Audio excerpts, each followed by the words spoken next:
Buenas tardes. Ya lo decía en la mañana, es un placer estar en el Congreso. Quiero dar las gracias a los organizadores por invitarme, por estar aquí otra vez en Buenos Aires. Yo os voy a hablar, ahora fijaros el título cuando lo hablaba con el Comité Científico del Congreso, que es un título un poco provocador porque no se refiere a ninguna patología o a ningún problema en concreto, pero sí nos sirve de punto de partida para hacer, casi os diría, una revisión o un recorrido por algo que nos encontramos muy frecuentemente los veterinarios, no solo los problemas de conducta, sino problemas de conducta que parece que se escapan a los protocolos habituales de modificación de conducta, incluso cuando trabajamos, por ejemplo, en compañía de educadores caninos, que sabéis que es algo que sucede en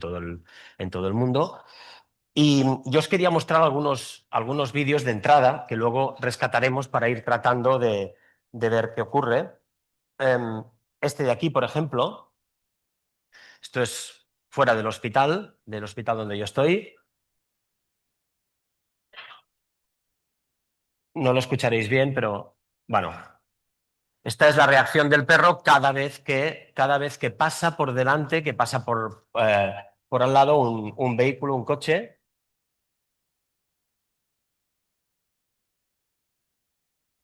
Vale, luego volveremos, ¿eh? Pero ¿qué creéis que le pasa? ¿Qué es lo que os llama la atención? ¿Mm?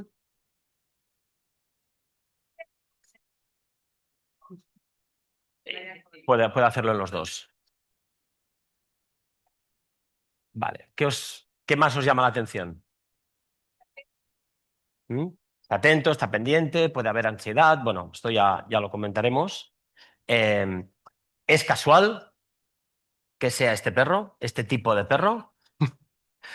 ¿Es totalmente aleatorio o os lo habéis visto más veces? No una conducta necesariamente igual que esta, pero conductas parecidas en razas, por ejemplo, pues como esto, como el Border Collie, que tenemos, no sé si os pasa aquí en Buenos Aires, nosotros tenemos muchísimos en Barcelona ahora de Border Collie, sabéis que va por modas, ¿eh?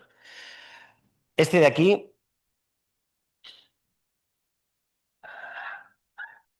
esta es agresividad hacia las personas de la familia, y aquí veis uno de los escenarios, uno de los muchos escenarios, que es cuando intentan sacarlo a pasear, precisamente con sacarle la correa para sacarlo a pasear, ¿eh? ¿Qué os llama la atención de esta conducta agresiva, más allá de que sea un Shiba? ¿Eh? ¿Qué os llama la atención? ¿Mm? Sí, sí, porque no podían hacerlo de otra manera, pero ¿qué le pasa? O sea, ¿por qué pasa esto? ¿Qué os parece que puede ocurrir?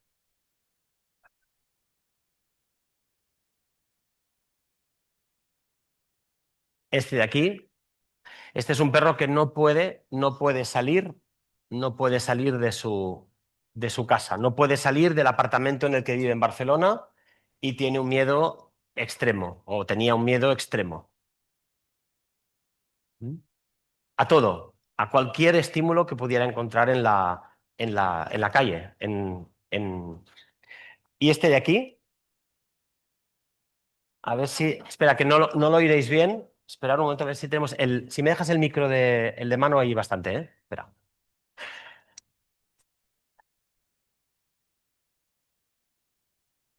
Ay, perdón. Luego volveremos a estos, ¿eh? A todos.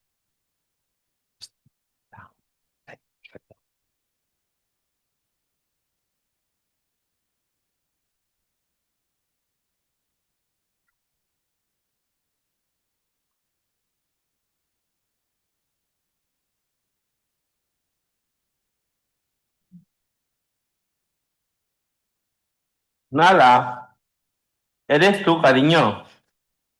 Nala, Vale. Este caso, ¿qué os parece? ¿Qué le pasa?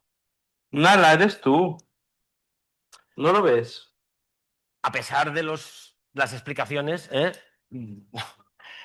¿Qué creéis que le pasa?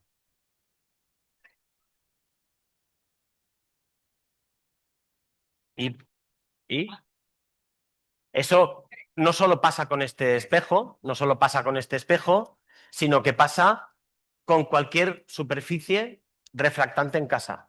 Incluso cuando ellos intentan tapar los espejos, entonces progresa a puertas de cristal en las que hay reflejo, la puerta del horno, y parece que la gata busca de manera sistematizada lugares donde reflejarse. Este caso entró en el hospital, entró por neurología, porque lo primero que pensaron, con buen criterio, los veterinarios de referencia es, le pasa algo que hace que, bueno, que parece que es una conducta completamente alterada y llegó a neurología y de neurología pasó a, pasó a comportamiento. ¿Mm? Bien, luego volveremos a todos estos puntos de partida, ¿no? De entrada, son conductas que muchas veces te es difícil de categorizar o te es difícil de explicar en un primer momento, ¿no? Que además se manifiestan de diferentes maneras, a veces son conductas repetitivas, a veces, como en este último caso, parece una conducta alucinatoria, a veces son conductas como de muchísima excitabilidad, una excitabilidad extrema, hay como mucha cosa mezclada, ¿eh? Y lo he hecho a propósito, ¿eh? Y aquí una de las cosas que nos planteamos siempre los veterinarios, sobre todo los veterinarios, es, junto con las técnicas de modificación de conducta que se puedan aplicar, es el aplicar fármacos, utilizar fármacos. Y normalmente siempre pensamos en, oye, ¿cuál es el mejor fármaco para tratar la agresión? ¿Cuál es el mejor fármaco para tratar la fobia a los ruidos? ¿Cuál es el mejor fármaco para tratar la ansiedad por separación? ¿Eh? ¿Y cuál es el mejor fármaco para tratar la agresividad en tal situación? ¿No?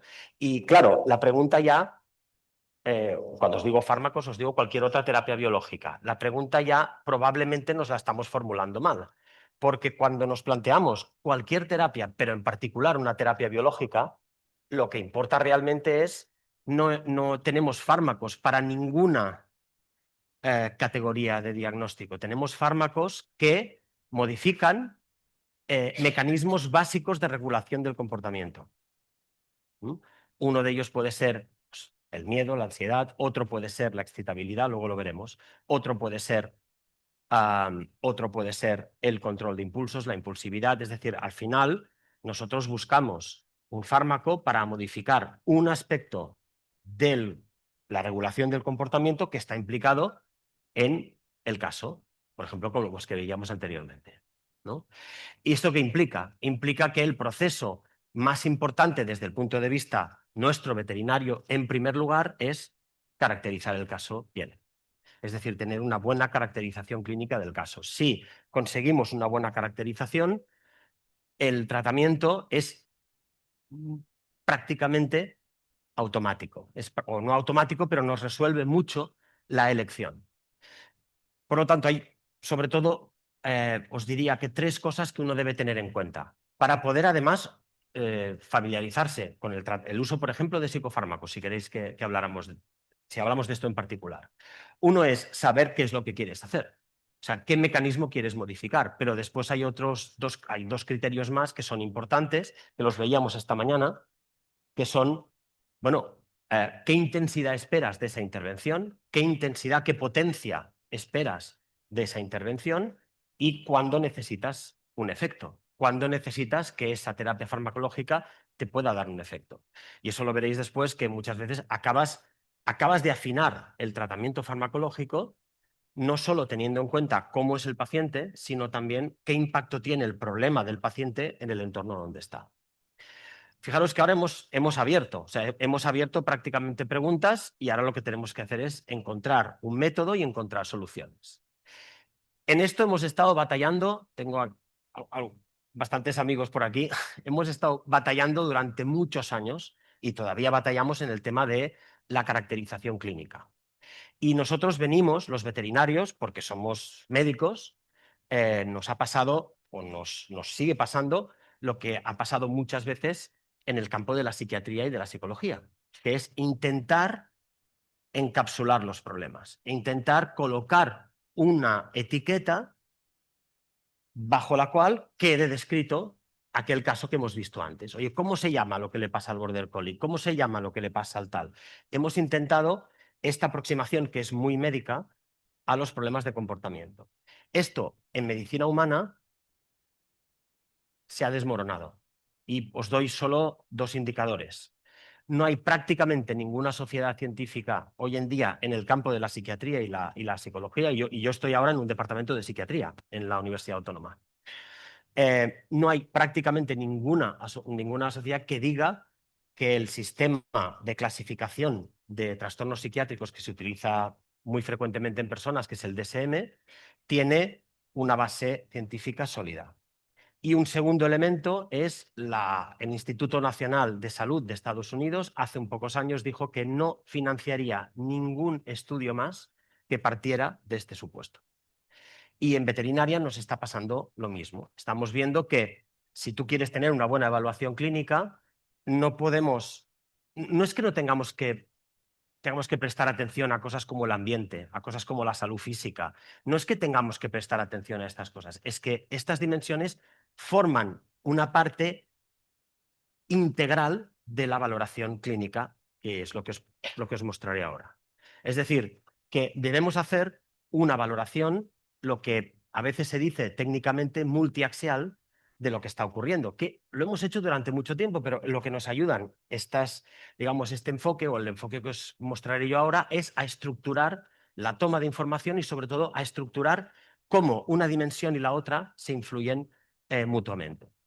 Lo que os voy a presentar, os lo decía esta mañana, es un modelo y como cualquier modelo tiene sus ventajas y sus inconvenientes y sus limitaciones, pero este es un modelo bueno, que lo presentaremos en el nuevo manual que tiene Besaba, que aparece 2027. Y todos los autores del mundo que participan en el manual han seguido este modelo a la hora de evaluar los problemas y también de plantear el tratamiento. Y básicamente es un modelo que mezcla dos cosas, dos aproximaciones. Una, que es la que hoy os comentaba, que es la evaluación multiaxial, que lo que hace, y ahora os la explicaré muy rápidamente, es no solo quedarte con el patrón de conducta que tú ves, como lo veíamos en el vídeo, sino integrar en la evaluación clínica una serie de elementos que te dan una imagen global y que te permiten, sobre todo, o sea, hacer un diagnóstico particular de aquel paciente y además diseñar un tratamiento que sea específico para este paciente.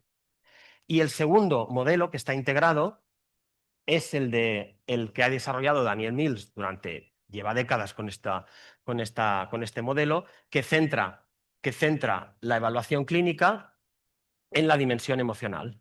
Y lo que hace es, básicamente, analizar el comportamiento del animal en tres aspectos. Uno, qué emoción está implicada, qué emoción está detrás de lo que estoy viendo, en cualquiera de los casos que habéis visto antes. ¿Qué emoción está implicada? Dos, ¿cuál es la motivación? Que no es lo mismo que la emoción. La emoción es aquello que a ti la percepción, lo que te mueve. La motivación es qué quieres conseguir o hacia dónde te lleva eso. Y hay un tercer elemento que en medicina del comportamiento cada vez le damos más importancia, que es no tiene una buena traducción, yo creo, en castellano, el habitual responding, que dicen en inglés, que es el hecho de que la conducta se haya constituido ya en un hábito, pero un hábito en el sentido de que es una conducta que ya no está guiada por objetivos, sino que está guiada por estímulos. Y esto lo veréis muy claro. Cuando uno repite una conducta muy a menudo, por ejemplo, tú conduces siempre, ¿eh? Manejas siempre la misma ruta y siempre tomas una determinada salida, iba a decir coges, siempre tomas una determinada salida, pues cuando tomas esta salida y lo haces de manera repetida, eso se automatiza. Y al final lo que pone en marcha tu conducta es la señal que ni tan solo eres consciente de verla. Aquel día que tomas la misma carretera, pero que tienes que seguir adelante porque vas a otro sitio, no te das cuenta y dices, ¿qué hago yo aquí? Y lo que has hecho es guiar tu conducta por estímulos y no por objetivos. Esto en el comportamiento pasa en todas las especies y a veces es importante valorarlo porque hay muchas conductas que han cruzado esa línea y se han convertido en una conducta ritualizada, en una conducta. No es lo mismo que la ritualización en el sentido clásico de la etología, pero que se han convertido en una conducta que ya no está guiada por objetivos, sino que está guiada por estímulos. Y eso, claro, te cambia no solo la aproximación clínica, sino que te cambia también el pronóstico. ¿Cuáles son esas 5 dimensiones que os decía antes? ¿No? Pues son estas de aquí. Yo lo que hago sistemáticamente es valorar el patrón de conducta. Esto es lo más descriptivo, lo más etológico, lo más clásico. Pero a partir de aquí tengo que evaluar también los rasgos. Ahora veréis en qué se diferencia una cosa de la otra. Tengo que tener en cuenta los rasgos de temperamento del animal en la evaluación clínica, no cuando me interesa, en todos los casos. La idea de los análisis de los modelos multiaxiales, porque hay más, este es uno, es precisamente que la evaluación sea sistematizada y es una evaluación en la que todas las dimensiones tienen el mismo peso, al menos de partida. Tengo que valorar el estado de salud, cosa que sabéis, hace unos años está escrito en los manuales de etología. Si es un problema médico, no es etología, decíamos, ¿no? Y si es un problema solo podemos pensar en un problema etológico si descartamos las causas médicas. Esto es lo que decíamos siempre. Ya hemos visto esto, lo sabéis de sobra que no. Tenemos que prestar atención a la salud, tenemos que pensar que a los veterinarios nos cuesta mucho prestar atención al entorno, me parece que esto no sea algo veterinario. Y por último, y muy importante, cómo el cuadro global impacta en la funcionalidad, y cuando hablamos de funcionalidad es en qué medida el animal está bien o mal adaptado al entorno, pero también la funcionalidad de la familia, en qué medida interfiere con el estilo de vida y con la calidad de vida de la familia. Y eso al final nos da una imagen muy clara. Esto, una de las ventajas que tiene, además, es que cuando tú al final estructuras el diagnóstico en ejes, por ejemplo, te ayuda muchísimo en las revisiones. Porque en las revisiones no tienes que acceder a toda la historia clínica de golpe. En la revisión, con una lectura rápida, 1, 2, 3, 4, 5, ya tienes una imagen muy global de lo que estaba pasando 4 meses antes. ¿De acuerdo? Bien, vamos a ir viendo quizás los aspectos más importantes de cada una de estas dimensiones. La primera, evaluar la conducta en general, ¿no? Esto es lo que hemos hecho toda la vida. Y siempre nos hemos centrado, tampoco me voy a extender porque lo sabéis de sobra, nos hemos centrado en las emociones que tienen que ver con la evitación del peligro. Y dentro de la evitación del peligro, pues tenemos el miedo. El miedo cuando el animal tiene la certeza de que aquello es peligroso, o bien cuando sospecha que algo malo puede ocurrir, cuando entra en un estado de anticipación del peligro, que sería un estado ansioso, o cuando tiene también la percepción de que aquella situación no es una situación a la que él no puede hacer frente con sus propios recursos, que esto también genera indirectamente un estado de ansiedad. Aquí podríais entrar, porque las definiciones son... Muy bien, por ejemplo, cuando vamos aquí, pues clarísimamente, a través del lenguaje corporal, de lo que está ocurriendo, podemos sospechar perfectamente que este perro está en una situación o está mostrando un cuadro relacionado con el miedo. Este de aquí. Pues cosas en plan, ahora ve la moto, ahora para. Este de aquí. ¿Qué emoción está detrás? ¿Qué emoción fundamental está detrás?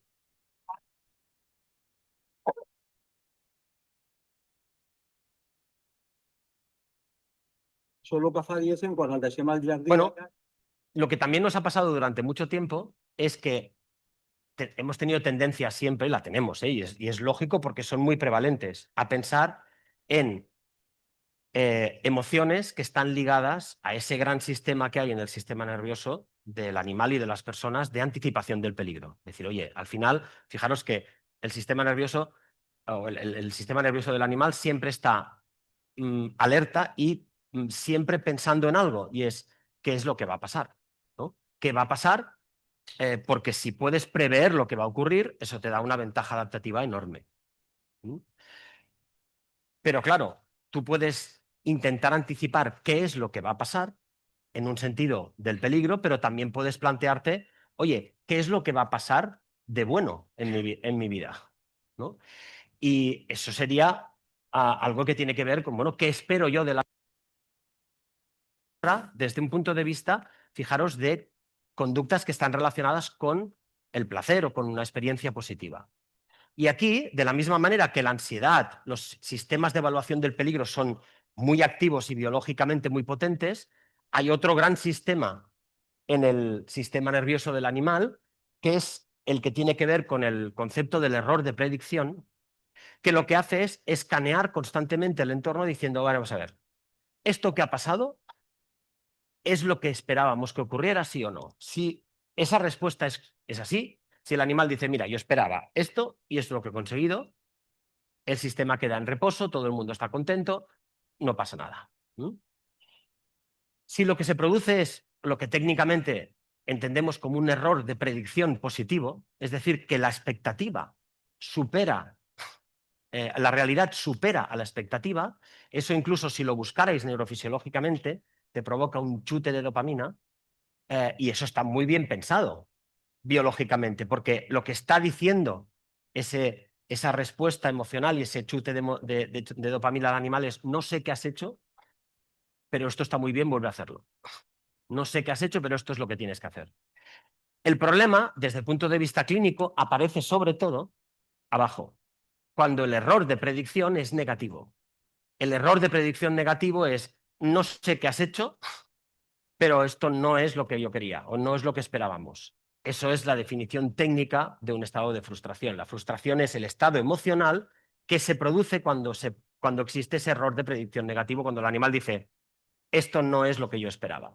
Y fijaros que la frustración, podríamos decir dos cosas de la frustración. Una es que es un estado emocional muy negativo, el animal se siente, o sea, lo sabéis por vosotros también, ¿eh? La frustración te hace sentir mal, es un estado emocional negativo, pero además es un estado emocional que te dice, haz algo porque esto no está bien. Por eso fijaros que la frustración suele dar siempre una activación de la conducta, una activación del comportamiento. Y es una de las dimensiones de la conducta que hemos pasado por alto más durante más de separación de los que vemos hoy en día, tienen más que ver con la frustración que con el miedo a quedarse solo.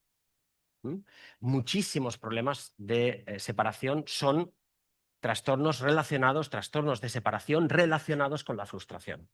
Claro, eso es importante porque desde un punto de vista, por ejemplo, farmacológico, no tiene nada que ver. Porque un fármaco con propiedades ansiolíticas puras, no funciona bien o no funciona tan bien en el manejo de un estado de frustración. Por lo tanto, fijaros que no es una sutileza solo, es saber exactamente qué es lo que está ocurriendo para afinar después el tratamiento. En gatos ya ni os cuento el papel que tiene la frustración en la aparición de muchos problemas de conducta en gatos. Muchísimos. Ahora pensar otra vez en el Border Collie que veíamos antes. Nosotros, sobre todo en ambiente urbano, muchos problemas que vemos en la calle tienen que ver con la frustración. Incluso problemas de agresividad de un perro hacia otros perros. Hay algo, fijaros, que llama mucho la atención, le llama mucho la atención a la familia. Dicen, es que nos han dicho que es miedo, porque el perro ve a otro perro y ladra y grita y nos han dicho que es agresividad, que es miedo, que es... A ver, es una respuesta que... Una cosa es la descripción que haces de la conducta, la otra es la motivación y la emoción que hay detrás. Y entonces la misma persona te dice, cuando llegamos a esa zona del barrio y le quito la correa, juega con todos. Y dices, bueno, ¿cómo interpretas esto desde un punto de vista? ¿Cuál es la percepción del perro del otro perro? Pues no era tan... Lo que estás viendo muchas veces en la calle es la expresión de la frustración, porque el perro no puede llegar al estímulo que en ese momento le gustaría investigar. En muchos casos, el problema está en el manejo de la frustración, no en otro tipo de reacción emocional. Por poneros ejemplos, digamos, diferentes. Por lo tanto, al final, manejamos básicamente, os estoy haciendo como un sumario muy, o sea, lo estoy como simplificando, pero al final manejamos un grupo de emociones, manejamos la frustración, manejamos el miedo y manejamos la ansiedad, que tiene que ver con las dos. Puede haber ansiedad relacionada con estados primarios de frustración. Pero al final nos movemos siempre en este ámbito de aquí. Pero nos falta algo, nos falta una dimensión de la conducta emocional que os permite diferenciar a muchos pacientes. ¿Qué es lo que llama la atención del Border Collie? Que habéis visto antes y en general de los Border Collies. al margen de lo que los mueva, de si en ese momento están frustrados, asustados o muy felices, lo que los caracteriza, ¿qué es? Es cómo gestionan la reacción emocional. ¿Qué es lo que hacen? ¿Eh? ¿Cómo gestionan la activación? Es decir, estos animales cuando están en un estado emocional relevante, lo que les pasa es que se disparan, pierden el control. A veces les decimos a las familias, es como si tuvierais, para que nos entiendan, un Ferrari. Tocas el acelerador, ¿eh? y, y no tiene margen de regulación. El coche se dispara.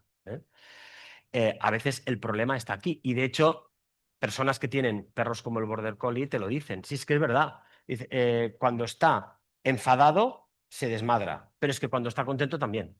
Entonces, lo que ocurre es cómo gestiona este animal el estado emocional con independencia de la valencia que tenga. Entonces, claro, esto es importante porque desde el punto de vista clínico te dice dos cosas, que aquí a lo mejor con el Border Collie lo más importante no es, que no os digo que no, manejar la emoción primaria, no os estoy diciendo que no, pero si tuviéramos un mando de volumen de activación en el Border Collie que lo pudiéramos bajar, el problema mejoraría notablemente. Y la segunda cosa que nos dice también es algo, dices, bueno, Border Collie llama Border Collie, ¿todos son Border Collies? No, puede ser, lo vemos en otras tipologías y en animales cruzados también.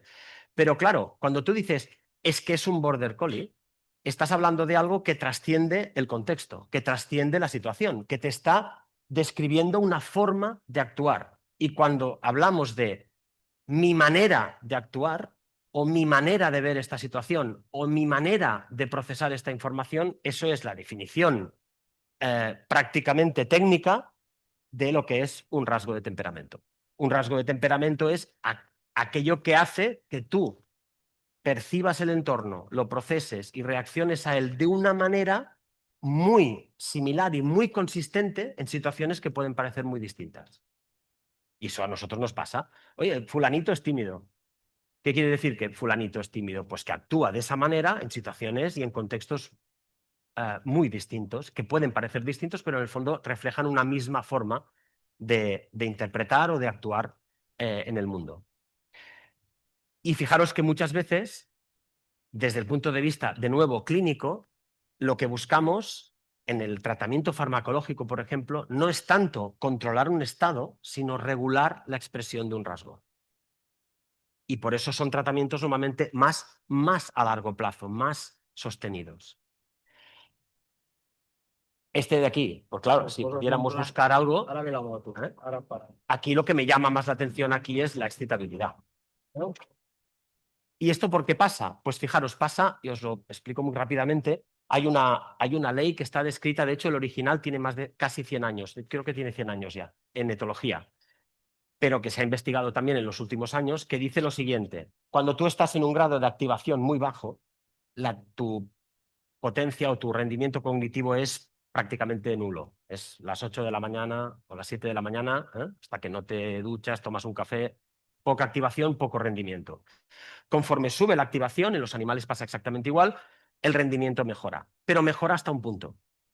Y cuando cruzas ese punto, si te pasas de activación, el rendimiento cognitivo cae en picado. Sobre todo cuando la tarea cognitiva es compleja. Esto, si lo ponéis en forma de el caso que hemos visto antes, lo traducís así. Una de las tareas más complejas que tiene un animal, un perro, un gato, una de las tareas cognitivamente más demandantes es inhibir la conducta. ¿Qué es más difícil normalmente? ¿Enfadarse cognitivamente o frenarte? Es mucho más exigente cognitivamente frenar el enfado, porque cognitivamente es mucho más exigente. Pues fijaros que esa función cae en picado cuando la activación del animal se pasa. Entonces, literalmente, cuando tú le explicas a estas personas, bueno, es que tu perro literalmente es que no puede pensar en ese momento, y te dicen, es que es justo, me estás describiendo a mi perro. Es que no hay manera, es que parece que esté en modo de piloto automático. Y ahí es donde los puedes llevar hacia precisamente el argumento clínico que tú quieres, que es vamos a ayudar a tu perro a regular ese aspecto del control emocional. Y ahí es donde además la familia empieza a entender que no estás intentando sedar, que no estás intentando dormir o atontarla o inhibir la conducta, estás intentando ayudar al perro a gestionar mejor precisamente esa situación. Y transformas algo que, como es la terapia farmacológica, que se percibe como una negación, como una privación o como una sedación, lo transformas en algo precisamente que permite que el animal sea más flexible y pueda aprender y pueda salir adelante. Por lo tanto, fijaros, el comportamiento va por un lado y tiene su función, y evaluar el temperamento tiene otra implicación. A partir de aquí, la salud. ¿Qué podemos decir de la salud? Muchísimo, pero si os tuviera que destacar una cosa, os diría esto. Ha sido probablemente el gran error que hemos cometido durante muchos años ya no os digo en etología, en veterinaria. Cuando se ha mirado sistemáticamente la cantidad de casos referidos a clínicas de especialidad en comportamiento que esconden detrás un cuadro de dolor que a veces no se ve o que se ve poco, es enorme. Y medido, este es un estudio que lo organizó Daniel Mills, aquí nos hizo participar porque hizo participar a varios centros, creo que eran 2 de Estados Unidos, 2 de Reino Unido y nosotros. Y lo que vimos cuando miramos en retrospectivo es que había una cantidad enorme de casos de los cuales no éramos conscientes que escondían detrás problemas de miedo. Y claro, ¿dónde hay un problema de miedo? Perdón, problemas de miedo, problemas de dolor. Esta es la visita con Diego, que es el traumatólogo que tenemos nosotros, que además es un placer trabajar con él porque es muy sensible precisamente a estos cambios. Diego es el que aparece en el vídeo, uno de los vídeos que tiene el ANCO en el stand de abajo, que cuando lo he visto digo, ¿qué hace Diego aquí? Diego es un muy buen traumatólogo y aquí fijaros, es el mismo Shiva que habéis visto antes y esto es parte de la exploración. En posición normal, ¿veis cómo dobla la patita de toda la carga que soporta con un tercio anterior? Que no quiere cargar en el posterior. Y fijaros cómo sienta. De lado, en vez de flexionar las rodillas, pero ¿veis cómo está doblado el ángulo? No es porque tiene un problema en los carpos. Ya. Porque está haciendo toda la fuerza para evitar cargar en el tercio posterior. Por eso después las de delante las va levantando. Así, porque tiene mal las dos rodillas. Tiene mal las dos rodillas. Bueno, nos ha costado, o sea, nos costó meses que aceptaran que podía haber un componente de dolor. ¿Por qué? Porque, claro, no es una agresividad desestructurada que ocurre de manera... No, es un cuadro de agresividad que lo podemos explicar etológicamente en situaciones de conflicto en casa, de manipulación, y probablemente es un cuadro de agresividad que tiene otros muchos factores de riesgo, otras causas, pero que está muy agravado por la existencia del dolor. ¿Qué hace el dolor crónico? Además de que el animal diga no me toques porque aquí me duele, que eso ya lo sabemos hace muchos años, el dolor crónico hace dos cosas. Una, pone en marcha emociones negativas, sesga el comportamiento hacia las emociones negativas y además introduce un sesgo cognitivo que se llama el sesgo cognitivo negativo, que hace que en una situación de ambigüedad el perro que está bajo un sesgo cognitivo negativo interpreta esa situación neutra como negativa. Es decir, hace que veas el mundo peor, con más pesimismo de lo que realmente es, de lo que realmente tienes delante. Entonces, fijaros cómo la existencia de un problema de dolor influye enormemente en la valoración que tú haces y en el tratamiento posterior que planteas en un problema o en muchos problemas de comportamiento. El entorno. Bueno, al margen de todas las pautas que tenemos de entorno, bueno, ¿qué pasó aquí? Bueno, pues este gato, esta gata, pasó en un periodo muy corto de tiempo a estar indoor todo el tiempo porque llegó un gato al vecindario que era agresivo. Nada. Y la Eres tuvieron, tú, cariño. y la tuvieron que, bueno, no la podían dejar salir fuera para evitar los conflictos con el otro gato. Claro, perdió una cantidad de enriquecimiento tremendo. Y además perdió interacción social y además perdió porque acababa de nacer un bebé, o sea, era prácticamente una suma de factores, pero en este caso eran factores puramente ambientales. Esta gatita con un programa no excesivamente complejo de enriquecimiento ambiental, en 2 semanas estaba bien. En 2 semanas ya no mostraba conducta negra. Y lo hicimos con poca convicción, porque yo pensaba que había algo más. O sea, pero pensé, bueno, vamos primero a cambiar, a fortalecer el entorno, a ver qué pasa. Hizo una reacción muy marcada, bueno, completa, a la manipulación ambiental. Por eso os lo he colocado, porque si hubiéramos hecho más cosas, ya no sabríamos de dónde viene la mejora. En este caso, solo con enriquecimiento ambiental, recuperando parte de lo que esta gatita había perdido en las semanas anteriores, se consiguió hacer frente al problema. Fijaros, algo que no parece ambiental, pues era un problema ambiental al 100%. Este de aquí. Bueno, este es un fenómeno que a veces nos encontramos y que vale la pena tener en cuenta. Y es que a veces esta era esta situación, ¿no? La situación de un perro que se había criado en un entorno rural y me imagino que os lo encontráis y lo trasladan a Buenos Aires o a Barcelona, al centro. Y son perros que no se adaptan. ¿Por qué? Ahora precisamente se está revisando incluso el concepto de socialización, que siempre hemos hablado de los periodos de socialización, se está revisando incluso el nombre, porque realmente lo que ocurre en esas primeras fases de la vida es que el perro construye una imagen del mundo en el que le toca vivir. Pues todo lo que entra dentro de ese esquema se considera normal, no amenazante y el animal se adapta bien. Todo lo que sale de esa normalidad que el animal ha vivido cuando era pequeño no se acepta. Bueno, hasta un cierto punto, porque sabéis que esto no son periodos estrictos.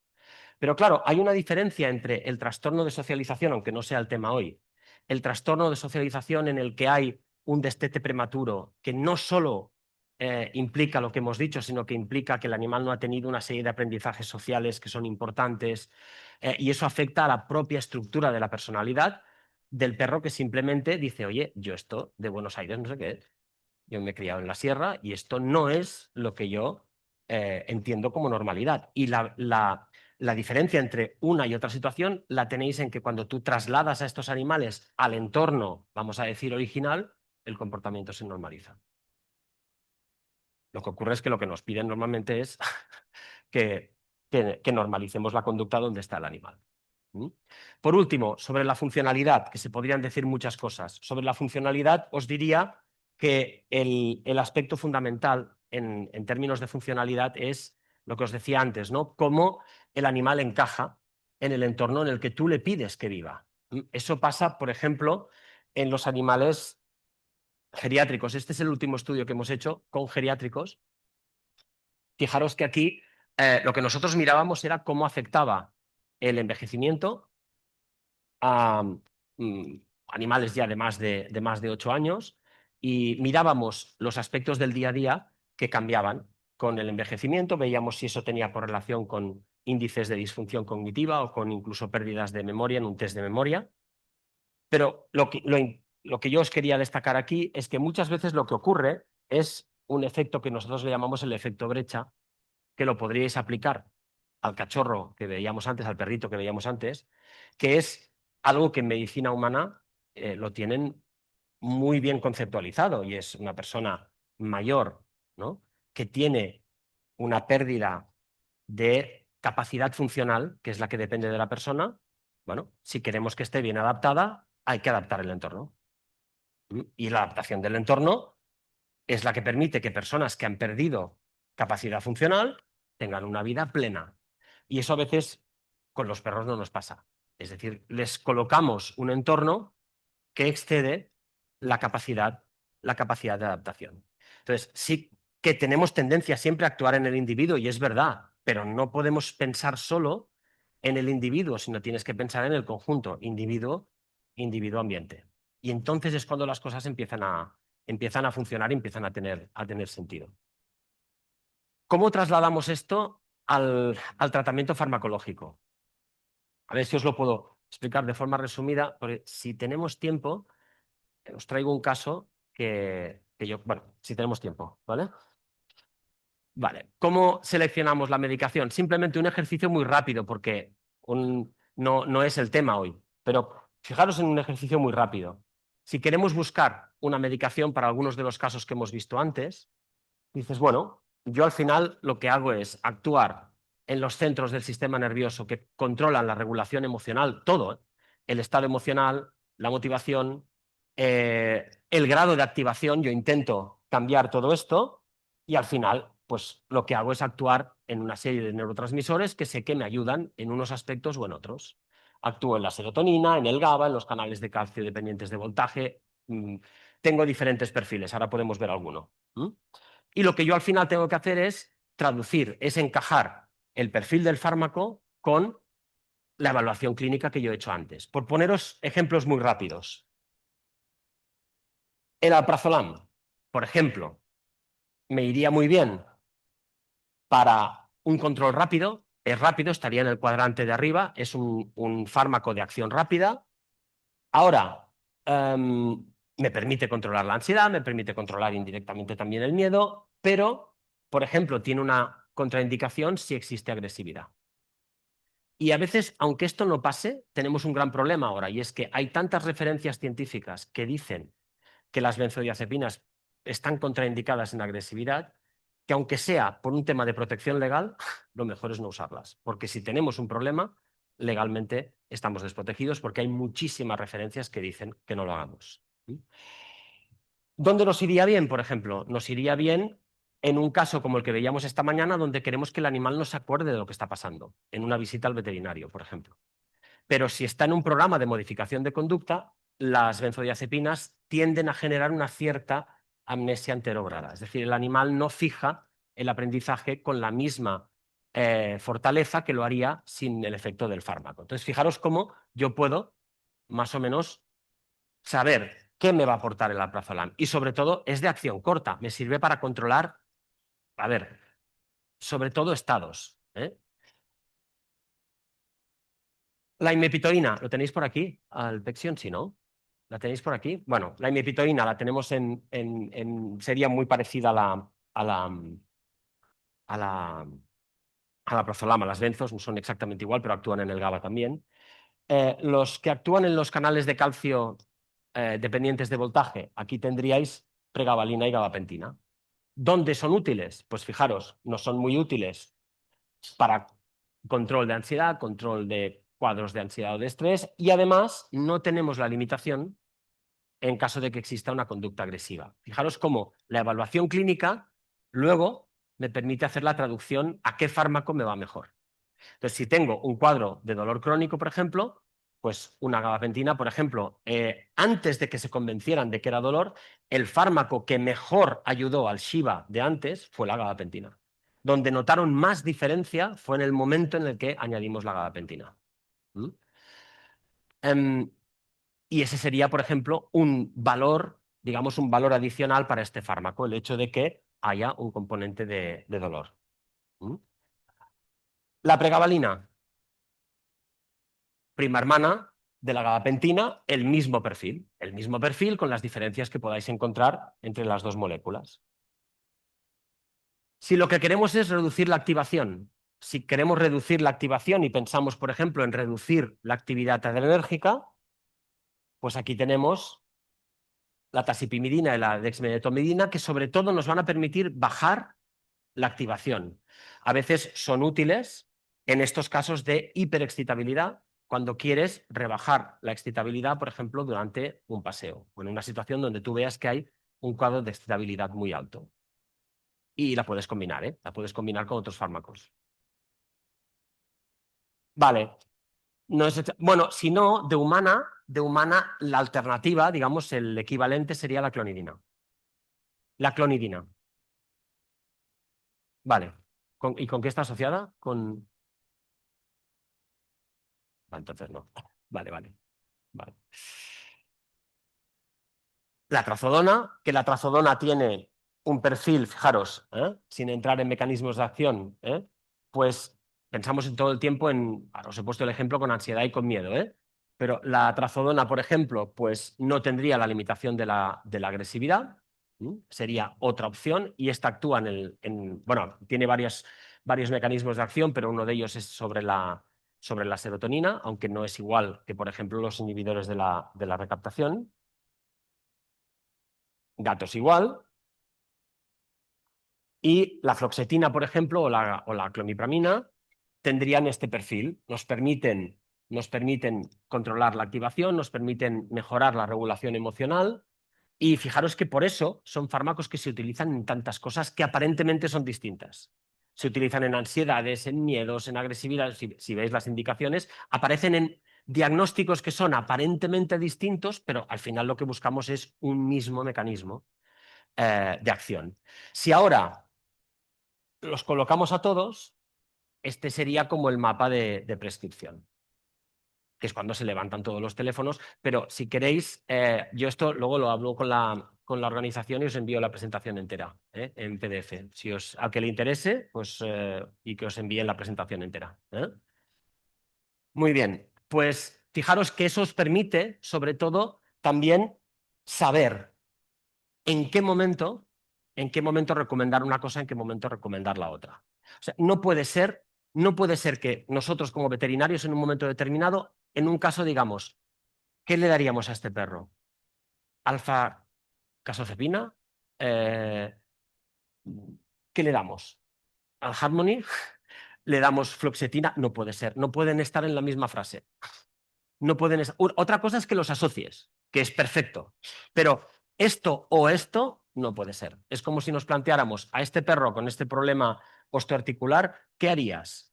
¿Hacemos una cirugía? ¿Damos un antiinflamatorio no esteroidal o un pienso con un suplemento articular? No puede ser. O sea, no están a la misma altura. Otra cosa es que los asocies, pero no están a la misma altura. Entonces es muy importante el perfilar porque eso te permite elegir muy bien. Dices, a ver, la fluoxetina, sí, me va a permitir control, pero control a largo plazo. No me permite controlar estados a corto plazo. Oye, y si necesito además un control a corto plazo, bueno, pues combínala. La puedes combinar con otro principio activo que te permita frenar o modular o regular una determinada conducta más a corto plazo. Vale. ¿Tenemos tiempo para preguntas o para el caso raro? El caso raro, vale. Bueno, este caso os lo presento porque es el caso sobre el que yo tengo el mayor periodo de seguimiento, que son 15 años. 15 años de seguimiento. Casi me han invitado al bautizo de... Bueno, casi... es un caso que me llegó, pues eso, hace 15 años y venían a eutanasiar. Y es un gato que el motivo de consulta vive con una familia, una pareja, en ese momento una cría de 9 años, una niña de 9 años, y esto es lo que conseguí porque no hay imágenes, esto me lo hizo el ChatGPT, y se lo envié a la propietaria y me dice, no, no es justo esto. Este era el motivo de queja cuando yo vi el caso por primera vez hace 15 años. El gato me ataca por las noches entre las 4 y las 5 de la madrugada mientras duermo. Y solo me ataca a mí. No ataca a mi marido, no ataca a la niña, solo me ataca a mí. Cada noche entre 4 y 5 de la madrugada. ¿Qué os parece? Yo de entrada pensé, bueno, ¿qué pasa con este gato? Bueno, os hago la historia reducida, la historia resumida. Si fuerais al eje primero, lo que veríais es un patrón durante el día de agresividad por juego, pero muy leve, daba señales de agresividad por juego y después mostraba agresividad por intolerancia a las caricias, que es muy típica en los gatos, y agresividad por frustración, cuando, por ejemplo, ella no le daba de baja intensidad, pero cuando ella no le daba la atención que el gato quería. Esto luego lo hemos visto, ahora estamos recopilando entre Inglaterra y nosotros, hemos visto que es un patrón y que se ve de manera repetida en muchos gatos. El impacto elevadísimo. El ambiente de este gato, pues un ambiente normal y corriente. Normal y corriente en Barcelona, vamos, sin enriquecimiento estructural, esto es hace 15 años, una bandeja más o menos bien, o sea, no hacían nada mal ni nada extraordinariamente bien. Un ambiente totalmente normal, en un apartamento en el centro de Barcelona. Aquí es donde viene una de las características interesantes del caso, y ya voy acabando.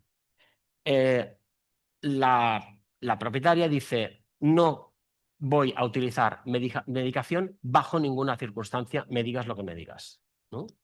Porque soy contraria a esto, porque no soy, bueno, no pasa nada, además tenemos que ser, en este sentido, flexibles y además ella fue muy honesta, muy abierta y ese fue por su límite, digo, no hay problema. ¿Qué nos falta en la valoración? La parte de salud se miró y en principio no encontramos nada. ¿Qué nos falta? Nos falta el temperamento. Aquí tenéis un modelo de temperamento que es, con todas las limitaciones que tiene, uno de los modelos de personalidad que hay para el gato. Y si os fijáis, este gato en concreto, Kai, tenía este perfil, que es el perfil que hemos visto reiteradamente en muchos gatos que presentan esta conducta. ¿Qué es lo que ocurre con estos tíos o tías? ¿Qué es lo que ocurre? Son gatos con una dimensión de extraversión enorme, que la extraversión en animales es la necesidad de estímulos. Son gatos que necesitan estimulación, que son muy curiosos, que son muy exploradores. Cuando estos gatos los tienes en la consulta y abres el transportín, son estos gatos que salen del transportín como si aquello fuera su casa, que no tienen ningún tipo de inhibición. Es un gato con muy poca ansiedad, muy poco miedo. Y además es un gato impulsivo que no controla los impulsos y que además no le importa en una situación de demanda tener una conducta intrusiva, tener una conducta invasiva. Esto es lo que está detrás de muchos de estos gatos. Los hemos seguido y hay una cosa muy interesante, y es que cuando estos gatos los colocas en un entorno outdoor, la conducta se normaliza. Cuando estos mismos gatos vuelven a tener restricción, por ejemplo, de acceso al exterior, esto en España es poco habitual, en Barcelona menos, pero en el Reino Unido sabéis que hay muchos gatos que tienen un régimen outdoor. Cuando estos gatos están en una o en otra situación ambiental, este patrón se expresa, o bien no ves nada, bueno, sí, lo que ves es peleas con los gatos de los vecinos, quejas de... son gatos de estos que son los terroristas del barrio. Pero cuando están dentro de casa, ese patrón acaba expresándose en forma de estas conductas que probablemente lo que tienen detrás es un componente de frustración. Porque fijaros que lo que veíamos antes eran conductas relacionadas con el juego, que es con la exploración, que se transforman en frustración. De hecho, y acabo, cuando a estos gatos los estimulas, la conducta se normaliza. Cuando los encierras, aparece la agresión. ¿Y hacia quién suele ir la agresión? Que no es casual. No. Van a la persona que más atención les da. Porque, al menos es la interpretación que hacemos nosotros, esa persona es el punto de acceso a los recursos. Cuando se produce un estado de frustración, ellos dirigen la frustración al punto de acceso. Y eso es lo que te dice sistemáticamente todo el mundo que tiene cuadros parecidos a este. Entonces, ¿qué es lo que hicimos? Y por eso os lo he colocado. Aquí tenéis los cinco ejes en el tiempo. No nos dejaban usar medicación, planteamos enriquecimiento ambiental, juguetes interactivos, incluso un temporizador que hacía que los juguetes interactivos se conectaran a las 4 de la madrugada para que el gato... Bueno, la agresividad se redujo en un 80%. En un 80%. Está bien, ¿no? Fantástico, imagínate, tienes un gato que en lugar de atacarte una vez al día, te ataca 2 cada 10.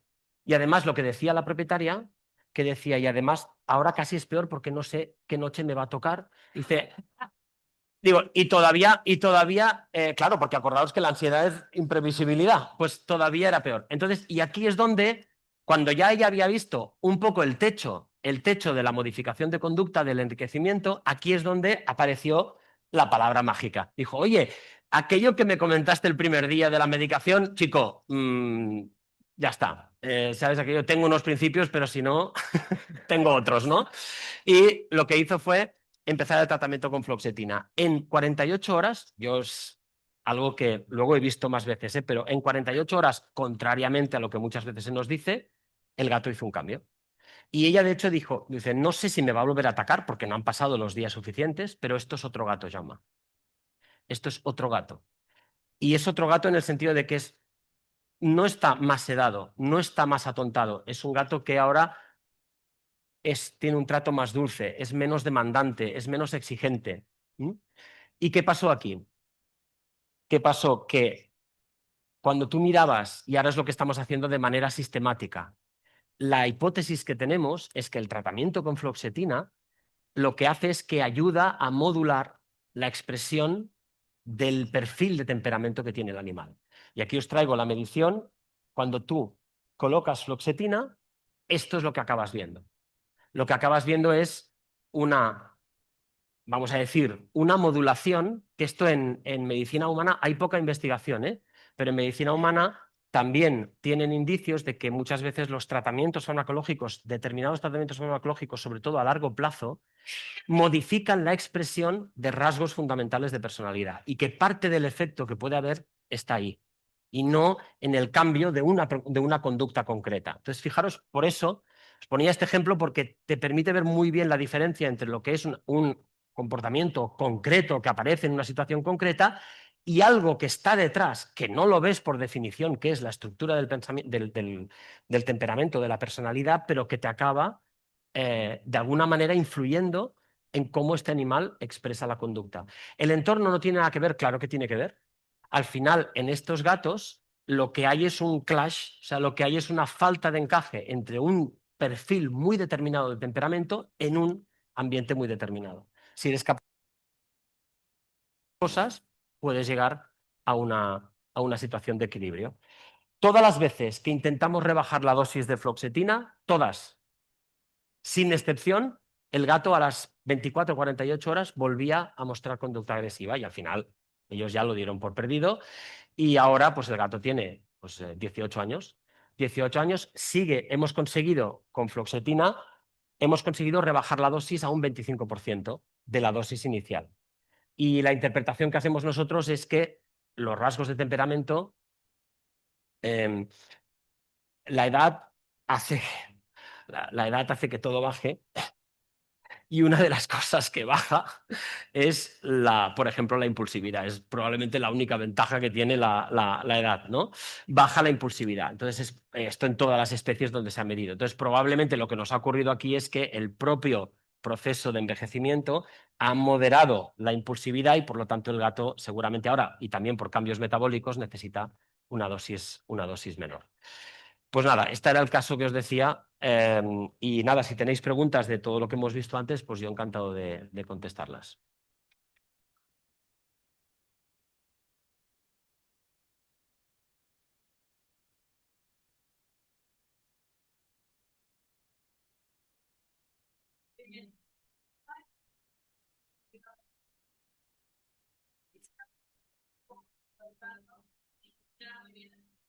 Sí, sí, te oigo. En Uruguay, la pregabalina previa a la consulta en gatos hace poco tiempo que se está usando y funciona muy bien, pero en perros todavía la mayoría te dicen que no va a funcionar. En perros ansiosos o muy miedosos. ¿Qué experiencia Mira, tenés? nosotros para consulta normalmente o vamos y a veces no sabes muy bien qué paciente te va a responder mejor a una intervención o a otra. Pero normalmente nosotros recomendamos o bien gabapentina, pregabalina, depende de pregabalina, gabapentina, o vamos por la vía de la trazodona. Con perros yo te diría, y no hay una explicación técnica, ni un estudio comparativo, con perros hay más tendencia muchas veces a ir por la vía de la trazodona y con gatos hay muchos clínicos que de entrada optan por la vía de la pregabalina o de la gabapentina. Yo te diría que te pueden funcionar bien las dos. A veces es más un tema de dosis, de encajar bien la dosis, que no de que vayas a por uno o a por el otro. Nosotros en la trazodona, por ejemplo, hemos visto mucha diferencia individual. ¿Y la pregabalina en perros se da también 2 horas antes de la consulta con gatos? Sí, nosotros en esto insistimos bastante en una cosa, que el contador a cero lo tienes que poner cuando el perro empieza a ser consciente de que va a ir al veterinario, que no necesariamente es 2 horas antes. Es si hay 1 hora de camino hasta el veterinario, pero claro, el perro ya sabe que va a la clínica. En la mayoría de casos, pues tú tienes que anticiparte todavía un poquito más. Bien, gracias.